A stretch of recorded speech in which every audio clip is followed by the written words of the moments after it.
मेरे भाई बहन, एक लंकिनी नाम की राक्षसी है, कुछ भी है, उसकी जो पैरा था ना इतना प्रबल था।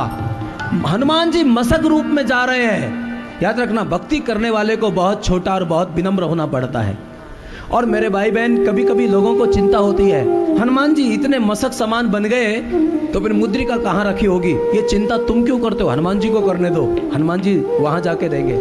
और याद रखना, हनुमान जी ने कहाँ रखी थी वो तो हनुमान जी खुद बताते हैं। गोस्वामी जी ने हनुमान चालीसा में लिखा है, प्रभु मुद्रिका मेल मुख माही लीला गए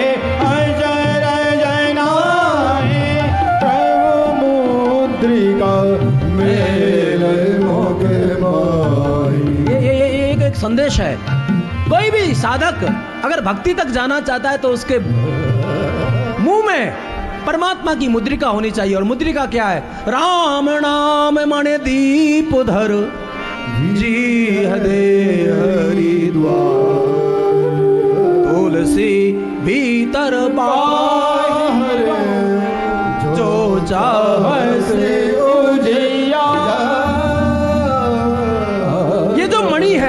परमात्मा के नाम की जो है ना मेरे भाई बहन, हरि नाम जो है ना मणि है, मुक्ता हाल है। मेरा आपसे निवेदन है, कलयुग में और कुछ करना या ना करना, अगर मन की पवित्रता को जानना चाहते हो तो हरि नाम से प्रेम करना। परमात्मा का जो नाम है वो मणि है, और मणि को लेकर ही, मुद्रिका को लेकर भी कोई साधक भक्ति तक पहुंचता है। लेकिन लंकनी ने पकड़ लिया, तू जानता नहीं, मोर आहार जहां लग चोरा, मैं तो चोरों का ही भोजन करती हूं। हनुमान जी ने सुना, हद कर दी। दुनिया का जो सबसे बड़ा चोर है, जो जगत जननी को चुरा के लाया है, वो तो तेरे यहां का राजा बन के बैठा है। इतना झूठ बोलती है। मुठिका एक महाकपि हनी, और ऐसे मुठिका मारी, मुख से रुद्र निकला। और याद रखना, रुद्र निकले का मतलब है कि राग निकल गया। और जब किसी के जीवन का राग निवृत्त हो जाता है तो उसके जीवन में विरक्ति आ जाती है, और जब विरक्ति आ जाती है तो फिर व्यक्ति के जीवन में एक आंख मिल जाती है। इसलिए रामायण के उत्तरकांड में लिखा है, ज्ञान विराग नयन उर्गारी। ये साधक के जीवन में दो आंखें होनी चाहिए, एक ज्ञान की आंख होनी चाहिए, एक वैराग्य की आंखें होनी चाहिए। जब संसार के रागों का निवृत्ति हो जाती है, जब विरक्ति जीवन में आ जाती है, तब तो फिर वो लंकिनी भी क्या कहती है। सत्संग की बहुत महिमा है, और आप भाग्यशाली हो कि आप सत्संग में बैठे हो, पुण्यात्मा हो कि आप सत्संग कर रहे हो, हनुमान जी का चरित्र सुन रहे हो। और कई लोग तो आंखों में हनुमान जी का जो छवि प्रकट हो रही है ना, हृदय में जो हनुमान जी की झांकी दिख रही है ना, ईमानदारी से, घर के आंगन में कहीं तुलसी लगी है, कहीं रामायुध छपे हुए हैं, वो घर कितना अच्छा लगता है। मेरे भाई बहन, तुम्हारा जो घर है ना, ये परमात्मा का सदन है। यहाँ ठाकुर जी गृहस्थ आश्रम है, 4 आश्रम है, लेकिन सबसे श्रेष्ठ आश्रम है गृहस्थ आश्रम। लेकिन गृहस्थ में रहने वाले साधक को गृहस्थ को आश्रम समझ के जीना चाहिए। और उसके बाद हनुमान जी के मन में तर्क हुआ, लंका में तो राक्षस रहते हैं, लंका निश्चर निकर निवासा, यहाँ सज्जन कैसे हो सकता है, कहीं मेरे को फंसाने के लिए कोई कुछ षड्यंत्र तो नहीं है। मन में जैसे ही तर्क करने लगे। और याद रखना, जीवन में जब सदगुरु आ जाता है तो किसी को जगाना नहीं पड़ता है, अपने आप कोई विभीषण जाग जाता है। ते ही समय विभीषण जागा, और जैसे ही वो जागे हैं तो जागे हुए व्यक्ति की पहचान क्या है कि कौन दुनिया के मोह निद्रा में सो रहा है। कल परसों जो कथा हो रही थी, मोह निशा जग सोबन हारा, कौन मोह की निद्रा में, कौन वासनाओं की निशा में, कौन इस अज्ञान निद्रा में सोया हुआ है और कौन जागा हुआ है। तो जागे हुए व्यक्ति की एक पहचान बताई है गोस्वामी जी ने। ते ही समय विभीषण जागा, और जागते ही क्या किया। और फिर तो मुझे जो आज मैं कथा में आ रहा था तो वो दादाजी बोल रहे थे, अब मोए भा भरोसा हनुमंता। अब विभीषण के आंखों में भक्ति का अश्रुपात होने लगा। मुझे पता है, बिना परमात्मा की कृपा के विनु हरि कृपा मिले ही नहीं संता। मैंने परमात्मा का अनुग्रह किया है, आज आपका दर्शन हुआ है, भगवान की बहुत बड़ी कृपा है। याद रखना, रामायण में लिखा है, या तो पुण्य से साधु मिलते हैं, एक जगह लिखा है पुण्य पुंज बिन मिले ही न संता, और एक जगह लिखा है बिनु हरि कृपा मिले ही नहीं संता। अगर हम चलकर संत तक जाएं तो समझ लेना कि हमारा पुण्य हमें वहां तक लेके गया है। और अगर साधु खुद चलकर मुंडली में आ जाए तो समझ लेना कि परमात्मा की कृपा हो रही है। उसके बाद तो फिर उन्होंने कहा कि तामस तन कछु साधन नाई, प्रीत न पद सरोज मन माही। मुझे भरोसा है कि अब भगवान की कृपा से संत मिल गए, तो संत मिलने का मतलब है भगवान की प्राप्ति हो जाएगी। तो ऐसी कुछ बातें बोलने लगे तो हनुमान जी ने कह दिया कि भैया आप मन में ग्लानि मत करो। अस में अधम सखा सुनो, मोहु पे रघुवीर, कीनी कृपा सुमिर गुण, भरे बिलोचनी। मैं कौन से अच्छे खानदान का हूँ, प्रातः काल अगर कोई मेरा नाम लेता है ना तो उसको भोजन नहीं मिलता है। कभी कभी हनुमान की भक्ति करने वाले लोग मुझे पूछते हैं कि महाराज जी रामायण में लिखा है प्रात ले जो नाम हमारा, तादिन ताही न मिले आहारा। ये बात सही है? हाँ भैया ये बात सही है। कलयुग में ज्यादा हनुमान जी की भक्ति मत करना, नहीं तो भोजन नहीं मिलेगा, भोजन की जगह भंडारा मिलेगा। भजन करोगे तो याद रखना फिर आपको रोटी के लिए तरसना पड़ेगा, लेकिन गुलाब जामुन, माखन, मक्खन बड़ा न क्या क्या कितने कितने सब आइटम होते हैं। भजन करने वाले को भोजन भले ही नहीं मिले, लेकिन भंडारे में इतना इतना राजभोग न क्या क्या मिलता है साहब। इसलिए भजन, जिसको न भजन भोजन पर नियंत्रण करना उसको भजन कम कर, क्योंकि भजन बढ़ता है ना तो भगवान और कुछ करते हैं नहीं करते हैं, लेकिन भोजन का प्रबंध है ना, ये तो ईमानदारी से। जिसने झूठे भी माला जप की है ना, जो असली नहीं बन पाया, जो नकली बन गया ना, उसका भी साफ भंडारा खा खा के पेट निकल जाता है। भगवान के भजन में भगवान जाने पता नहीं भंडारा बहुत खाने को मिलता है। हम तो, हमारा तो अनुभव है दुनिया में, जहां भी जाते हैं ना साहब ये तो लेना पड़ेगा, ये तो खाना पड़ेगा, ये तो करना पड़ेगा। अगर नहीं खाते तो लोग नाराज हो जाते हैं कि महाराज हमारी कोई पाप की कमाई नहीं है, आप इतने परेशान, इतना सोचो मत। अरे माता जी तुम्हारी पाप की कमाई नहीं है, लेकिन जब हमारा पेट का भी ध्यान रखना पड़ता। ये निश्चित है हनुमान जी के भजन करने वाले को ना भंडारे बहुत खाने को मिलते हैं। भैया भंडारे खाने के लिए भी किस्मत होनी चाहिए, वरना तो एक व्यक्ति ने, मैंने एक बार सुना था कहीं कि नए कपड़े निकाले कि आज तो भंडारे का दिन है, आज तो मुझे जाना है।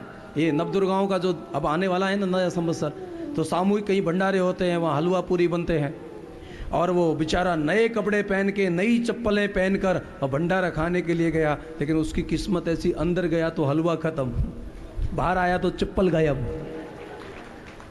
भंडारा भी हर व्यक्ति के भाग्य में नहीं होता है।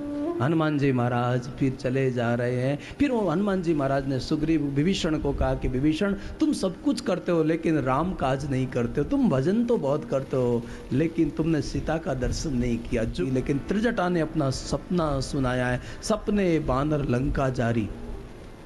सपने में एक बानर ने लंका को जला दिया। हनुमान जी सब सुन रहे थे, उन्होंने कहा राम जी ने कहा नहीं है, लेकिन हो सकता है राम जी ने मुद्रिका दी, ये बात कहना भूल गए हो, इसलिए किसी के माध्यम से कहलवा रहे हैं। और याद रखना मेरे भाई बहन, भक्ति करने वाले व्यक्ति को ये याद रखना चाहिए कि परमात्मा नहीं बोलता है, लेकिन परमात्मा का कोई प्रतिनिधि बोलता है। आज हनुमान जी को लग रहा है कि राम जी कुछ कहते कहते कुछ भूल गए होंगे, इसलिए जो बाकी बात रह गई इसके, तो हनुमान जी ने वही अपने मन में सोच लिया कि चिंता मत करो, अगर मौका मिला तो जरूर तेरा सपना। मेरे भाई बहन याद रखना, ये जो जीवन है ये रेलवे लाइन नहीं, ये गंगा की धारा है। कभी सुख भी आएगा, कभी दुख भी आएगा, लेकिन इन सब आने जाने वाली चीज़ों में तुम बहुत प्रभावित मत हो जाना, वरना कभी कभी मानव जीवन में ऐसे क्षण आ जाते हैं। सीता भी अब जीना नहीं चाहती है, सीता भी जलना चाहती है, तो सीता जी क्या करती है, आन काट रच चिता बनाई, एक चिता बना ली है और फिर कहती है मात अनल पुन देहूं लगाई, अग्नि नहीं मिलती है और फिर सबसे गुहार लगाती है, सुनिए विनय मम बिटप अशोका, सत्य नाम करो हर मम शोका। और इतना जब दुख बढ़ जाता है मेरे भाई बहन, वहाँ त्रिजटा इस चीज को देख नहीं पाती है और वहां से चली जाती है। निस्न अनल मिले सुन सुकुमारी, अस के सोनिध भवन सिधारी। सीता के मन में बहुत प्रतिकूल है, अग्नि नहीं मिल रही है, मेरा सूल कैसे मिटेगा। और इधर हनुमान जी महाराज को लगा है कि जगत जननी तू जलना क्यों चाहती है, जीना क्यों नहीं चाहती है। तो हनुमान जी महाराज को ख्याल आया कि हनुमान जी महाराज को लगा है कि माँ जानकी सब कुछ है लेकिन राम जी को भूल गई है। और जो साधक परमात्मा को भुला देता है उसका जीवन भी उसको जलाने वाला होता है। इसका एक ही उपाय है कि मुझे कथा करनी चाहिए। कथा करने के माध्यम से सीता जी को राम जी याद आ जाएंगे और राम जी जब याद आ जाएंगे तो ये जलने के विचार को त्याग देगी। इसलिए हनुमान जी महाराज रामचंद्र गुण भरने लाया, सुन कही सीता पर दुख भागा, लागी श्रवण मन ला। ये मधुर कथा गाने वाला मेरे सामने प्रकट क्यों नहीं हो जाता है। हनुमान जी ने सूत्र दिया कि माँ वक्ता के वक्तव्य को पकड़ना चाहिए, वक्ता को नहीं पकड़ना चाहिए। आज भी कभी कभी लोग गलती करते हैं, वक्ता को पकड़ लेते हैं, उसने क्या बोला वो भूल जाते हैं। जबकि सच्चाई ये होनी चाहिए कि किसी वक्ता को पकड़ो या ना पकड़ो, वो तुम्हारे जीवन में आया 9 दिन पूरे हो जाएंगे, वो दूर चला जाएगा। लेकिन उसके वक्तव्य को याद रखोगे तो तुम्हारे जीवन का मार्गदर्शन होगा। माँ वक्ता का चेहरा देखने लायक नहीं होता है लेकिन उसके जो विचार होते हैं, उसकी जो वाणी होती है ना, वो कल्याणप्रद होती है। इसलिए तुम इन विचारों को धारण करो। लेकिन बार बार लोगों को रहता है कि वक्ता का चेहरा देखकर और सुनने का जो आनंद है वो कुछ बिलग होता है। तो माँ सीता जी भी प्रकट करते हैं कि प्रकट क्यों नहीं हो जाते हो। तब हनुमंत निकट चले गए हूँ और फिर हनुमान जी महाराज वो मुद्रिका डाल देते हैं और फिर सीता देखती है। राम कथा सुनते सुनते थोड़ा शोक चला जाता है और उसके बाद में जब प्रकट हो जाते तो मुख फेर लेती है और मुख फेर लेती है तो हनुमान जी कहते हैं माँ आपने सही सिद्धांत दिया है समाज को कि वक्ताओं का मुख पकड़ने लायक नहीं होता है और उसके वक्तव्य को पकड़ना चाहिए। और फिर उन्होंने कहा नर बानरई संग कहूँ कैसे, पूरे वृतांत को सुनाया है। और वृतांत को सुनने के बाद में फिर उनको भरोसा हो गया है कि ये राम दूत है। हनुमान जी ने भी बार बार राम दूत में मात जानकी, यह मुद्रिका मात में आनी, मात कुशल प्रभु अनुज समेता, मात मोय लागी अति भूखा, सुन जननी कछुक दिवस जननी धर धीरा, अनुज सहित आही रघुनाथा, निश्चर मार तोयले। इतने माँ माँ शब्द का प्रयोग किया है इस पूरे वृतांत में। सीता जी ने हनुमान जी को कहा कि हनुमान तू कुछ ज्यादा ही माँ नहीं बोलता है। उन्होंने कहा कि माँ तुम्हें पता है हमारे यहाँ की रिवाज है कि जब किसी का बेटा होता है तो माँ ये प्रमाणित करती है कि ये हमारा बेटा है। अगर तू मेरे को स्वीकार कर लेगी ना तो राम जी मुझे स्वीकार कर लेंगे, क्योंकि माँ ही ये प्रमाणित करती है कि हमारा बेटा है तो पिता उसको स्वीकार कर लेता है। और फिर हनुमान जी की इस भाव भक्ति को देखा और देखने के बाद में उन्होंने कहा अजर अमर गुण निध सुत हूँ। और जैसे ही सुत शब्द सुना है, अब कृत्य कृत्य भयऊ में माता, माँ अब मैं कृतकृत्य हो गया, अब मुझे कोई भी कर्म करने को बाकी नहीं बचा है क्योंकि आपने मुझे माँ बेटा मान लिया है। और जैसे ही हनुमान जी को जानकी ने बेटा स्वीकार किया, हनुमान जी सीता की शुद्ध लेकर आते हैं तो वहां राम जी भी तुरंत सुन सुत तो ही उरण में नाई, परमात्मा से संबंध जुड़ जाता है। ये भक्ति का दर्शन तो देखो साहब, भक्ति में कितना अद्भुत रहस्य छुपा हुआ है रामायण के अंदर।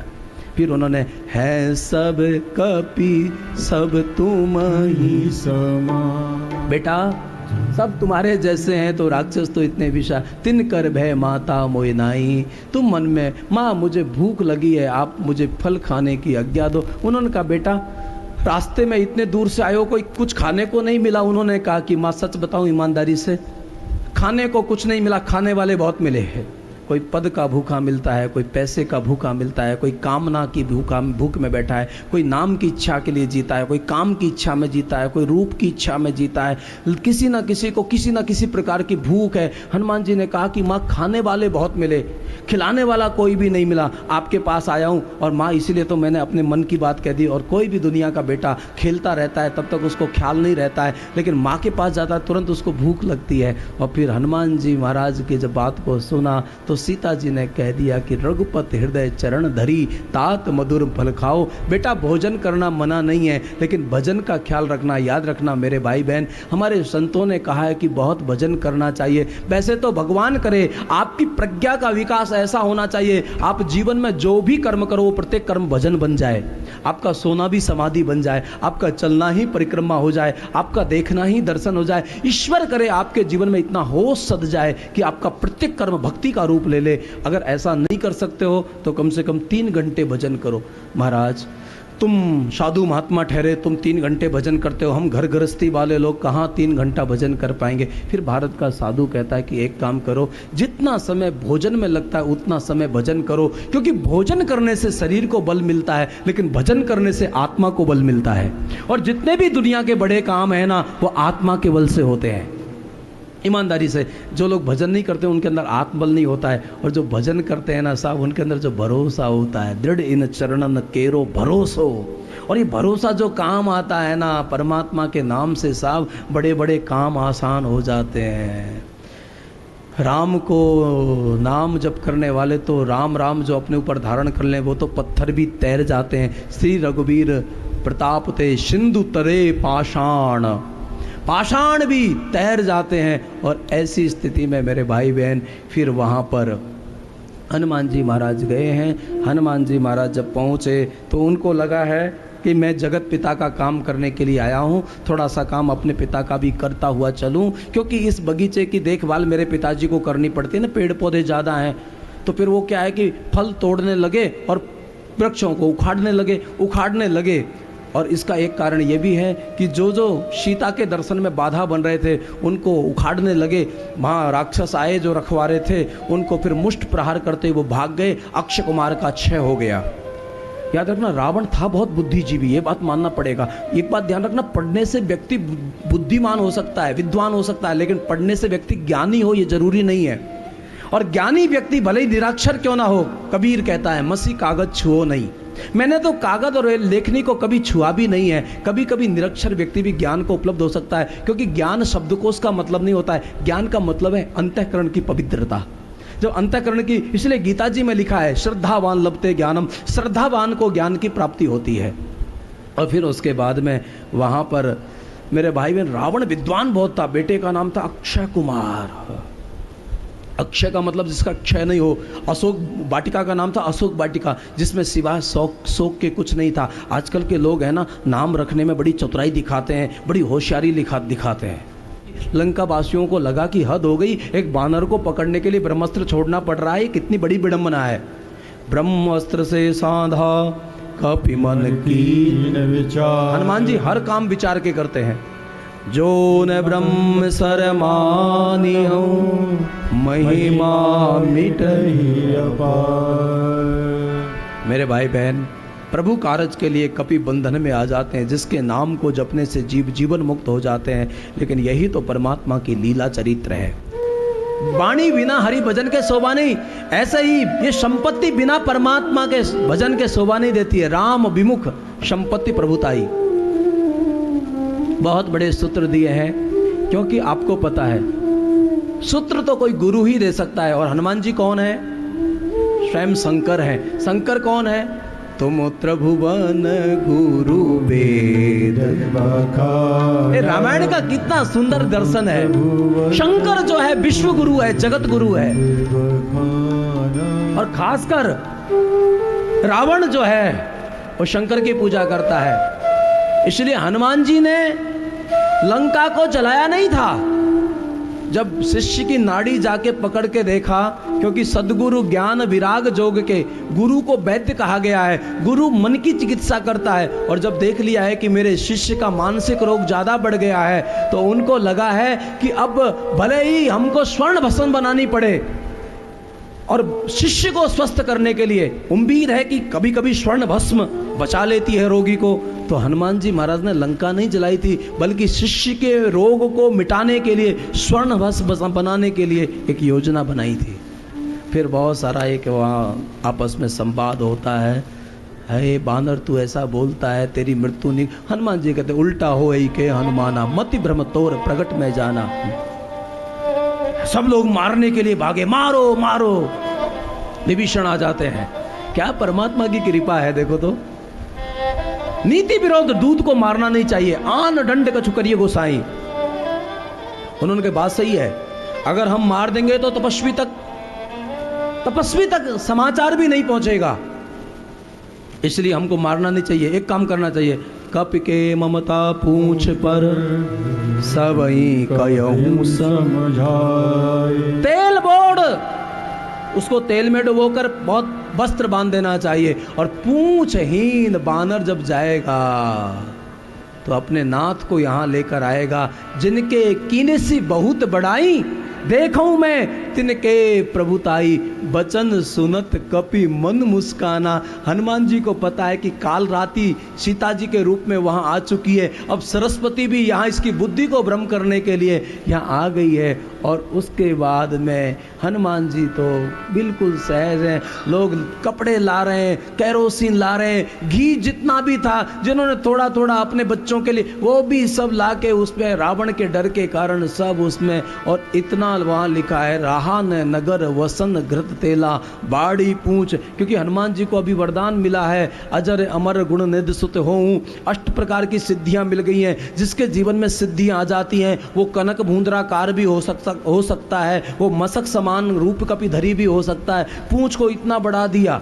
अब कभी कभी लोग पूछते हैं, महाराज जी पूंछ इतनी बड़ी थी तो क्या कभी वहाँ दीवारों से जाके टकराई नहीं थी? याद रखना, हनुमान जी की पूंछ जो थी ना, ट्रैफिक नियम का पालन करती थी।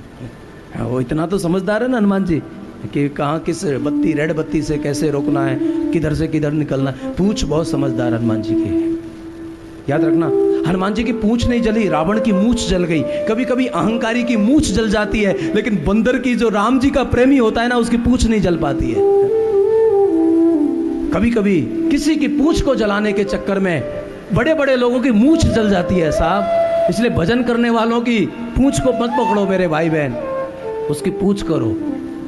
और उसके बाद तो लोग लात मार रहे हैं, कोई ताली बजा रहा है। हनुमान जी तो बहुत मस्त है। याद रखना, कोई नासमझ व्यक्ति अगर साधु के साथ कैसे भी व्यवहार करे ना, लेकिन समझदार व्यक्ति कुछ करता है तो साधु की अस्मिता को थोड़ा प्रभाव होता है।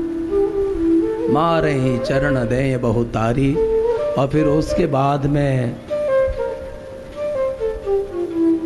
जैसे ही उसमें अग्नि प्रज्वलित की है, हरि प्रेरित ते अवसर चली मरुत 49 अट्टहास कर गरजा कपि बड़ला। देह विशाल परम हरुआई, मंदिर ते मंदिर चढ़ जाई। देह विशाल परम हरियाई, मंदिर ते मंदिर चढ़ जाई। उलट पलट लंका सब जारी, कूद पड़ा पुण्य सिंधु मजारी। और फिर हनुमान जी महाराज पूछ बुझाए कीन श्रम। और फिर वहां राक्षस लोग क्या कहने लगे, हम जो कहा यह कपि नहीं होई। ये वही लोग हैं जो अभी ताली बजा रहे थे, गाली दे रहे थे। याद रखना मेरे भाई बहन, जिन शब्दों से गालियां बनती हैं उन शब्दों से गीत भी बन सकते हैं। ये तुम्हारी सोच है, तुम गाली देना चाहते हो कि गीत बनाना चाहते हो। और उसके बाद में उनको अब पता चला है, जब लंका जलने लगी है, चीख निकलने लगी, हमने कहा कि ये कोई बानर नहीं, ये कोई देवता है। बानर रूप धरे सुर कोई, साधु अवज्ञा कर फल ऐसा, जरही नगर अनाथ कर जैसा। मेरे भाई बहन, एक बार की बात थी, एक गांव के अंदर कहीं एक घर के अंदर एक सर्प निकला। जैसे ही सांप को देखा, सांप सांप, तो अड़ोस पड़ोस के लोगों को बुला लिया, जोर जोर से चिल्ला के। सब बड़ी बड़ी लाठियां लेके आए। 2-4 लोगों ने तो लाठियां बगैर सांप के ही मार दी, लेकिन सांप था नहीं वहां। गांवों के लोग तो गजब होते हैं साहब। जो लाठियां का प्रहार किया सांप को मारने के लिए, लेकिन सांप अंदर दिखाई पड़ा, लेकिन उसके बाद में कोई खोज नहीं पाया। अब लोगों को कहने लगे कि 2 घंटे हो गए, रात के 1 बज गए, अब भाई हम भी जाके सो जाएं, सांप तो कहीं मिला नहीं, कहीं चला गया होगा। हमने मारने की बहुत कोशिश की है लेकिन मिला नहीं। अब एक काम करो, आप भी विश्राम करो। तो लोग घर वालों ने कहा कि नहीं नहीं, हमको तो सांप से डर लगता है, क्या भरोसा तुम जाओ और वो वापस आ जाए। इसलिए सब लोग अपनी अपनी चारपाई बिल्कुल बाहर बिछा के सो गए और सांप को इतनी गाली देने लगे, इतनी बुराइयां करने लगे, ऐसा करने लगे, वो करने लगे। लेकिन उसी समय ये रात को 1 बजे सोए हैं और 3 बजे जैसे ही एक भूकंप का झोंका आया और भूकंप की घटना ऐसी घटी कि उस गांव में बहुत सारे लोग बेचारे मृत्यु के मुंह में चले गए। ऐसा कोई घर नहीं था जिसमें से एक ना एक ना मरा हो, लेकिन इस घर का एक इंसान भी नहीं मरा। तो आपको पता है, ये रात के 1 बजे सांप को गाली दे रहे थे, उसको मारने के लिए पूरी कोशिश कर रहे थे, लेकिन जब ये भूकंप आने की घटना जब घट गई ना, उसके बाद में कहने लगे वो सांप नहीं था, हमारे पितर देवता थे। ये इंसान है साहब, बहुत जल्दी दल बदल लेते हैं साहब। सब लोग कहने लगे कि हम जो कहा यह कपि नहीं होई, बानर रूप धरे सुर कोई। साधु की अवज्ञा करने वालों के साथ जो होता है। फिर सीता जी ने कहा कि बेटा, लंका चल रही थी, लोग चिल्ला रहे थे, कोई चीख मार रहा था और कोई जय श्री राम का नारा लगा, ये सब क्या हो रहा था? माँ, ये तो तेरे बेटे का प्रभाव है, वरना लंका में कोई राम मंत्र नहीं जपता है। लेकिन माँ, जहाँ हनुमान चला जाता है ना, वह हर मुख से, हर इंसान के मुख से जय श्री राम निकलता है। हनुमान जी महाराज कुछ भी कहो साहब, बहुत सुंदर हनुमान जी का चरित्र है। भगवान ने कभी कृपा की ना तो कभी केवल हनुमान जी के ऊपर ही कथा हो रही है, केवल हनुमान के ऊपर, हनुमान का जो चरित्र है ना। और उसके बाद तो फिर माँ, मुझे कुछ पहचान चाहिए, चूड़ामणि उतार तब दय हूँ, और फिर मेरा प्रणाम कहना, शक्रसुत की कथा को सुनाना। बहुत कुछ कहा और फिर चले हैं तो गर्भों, नारी जो निशाचरी हैं उनका गर्भ स्रवित होने लगा। और फिर उसके बाद में जब समुद्र के उस पार आते हैं और कोई पूछता है कि ये तूने समुद्र कैसे पार किया, तो हनुमान जी क्या कहते हैं, इधर से जाते समय जो भी हुआ सब मुद्रिका ने किया और उससे आते समय जो भी हुआ सब चूड़ामणि ने किया। याद रखना, जो साधक होता है, जो अच्छा भक्त होता है ना, वो सब कुछ करते हुए कुछ नहीं करता है, और जो सब कुछ करते हुए कुछ नहीं करता है ना, वही सब कुछ करता है। ये साधना का सूत्र है। सब कुछ करता रहता फिर भी मौन है।